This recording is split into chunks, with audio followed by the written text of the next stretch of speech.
नमस्कार बच्चों, हमारा चैप्टर है राशियों की तुलना यानी कि कंपेयरिंग क्वांटिटीज। तो बच्चों, आज हम पढ़ेंगे कि अनुपात क्या होता है और तुलना प्रतिशत के उपयोग से कैसे की जा सकती है, उसकी हम उदाहरण देखेंगे। तो बच्चों, अनुपात किसे कहते हैं?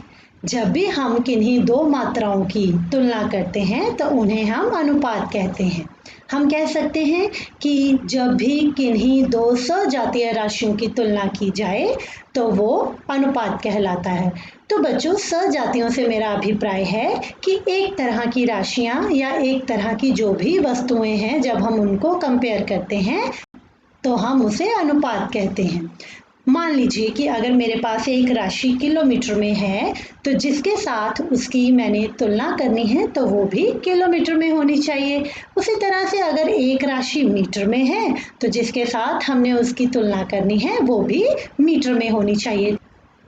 तो इस तरह की तुलना जब दो राशियों में की जाए तो उसे हम अनुपात कहते हैं। तो चलिए, तुलना प्रतिशत के उपयोग से कैसे की जा सकती है उसकी हम एक उदाहरण देखते हैं। बच्चों, तो हमने जाना कि अनुपात का अर्थ है दो मात्राओं की तुलना करना। तो चलो मान लेते हैं कि मेरे पास एक फलों की टोकरी है। कितने सुंदर फल है ना। तो चलो मान लेते हैं इसमें 20 सेब हैं और 5 संतरे हैं। तो अब संतरों की संख्या का सेबों की संख्या से अनुपात क्या होगा, बता सकते हैं?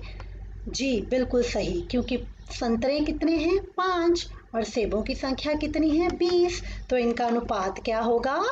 5:20। तो हम इस अनुपात को भिन्न के रूप में भी लिख सकते हैं। कैसे लिखेंगे? ये देखिए, 5/20। 5 क्या थी? संतरों की संख्या, और 20 क्या है? सेबों की संख्या। 5/20 को जब हम हल करेंगे तो हमारे पास क्या बचेगा? 1/4। तो इसको हम 1/4 के रूप में भी लिख सकते हैं। तो इसका मतलब ये हुआ कि संतरों की संख्या सेबों की संख्या का 1/4 है। इसको हम अनुपात के रूप में कैसे लिखेंगे? 1:4। और हम इसे कह सकते हैं कि 4 की तुलना में 1 है। इसे हम इस तरह से भी पढ़ सकते हैं। तो अब संतरों की तुलना में सेबों की संख्या कितनी होगी भला? बिल्कुल सही, सेब कितने थे? 20 और संतरे कितने हैं? 5। तो जब हम संतरों की तुलना में सेबों की संख्या का ज्ञात करना चाहें तो हमारा उत्तर होगा 20/5 और हमारे पास आएगा 4/1। तो इसका अर्थ हुआ कि संतरों की तुलना में सेबों की संख्या 4 गुना है। तो ये तुलना हम प्रतिशत के उपयोग से भी कर सकते हैं। तो हम इसके लिए एक विधि का प्रयोग करेंगे। तो मान लो 25 फलों में संतरों की संख्या कितनी थी? 5। इसलिए 100 फलों में संतरों की संख्या कितनी होगी, बता सकते हैं? बिल्कुल सही, 5/25 गुना 100। तो जब आप इस राशि को हल करेंगे, 5 को यहाँ 5 से गुना करेंगे तो 25, और अगर इस 5 को इस 100 से हम भाग करेंगे तो हमारे पास उत्तर क्या बचेगा? 20। तो क्योंकि टोकरी में केवल सेब और संतरे हैं, इसलिए सेबों का प्रतिशत जमा संतरों का प्रतिशत कितना होगा भला?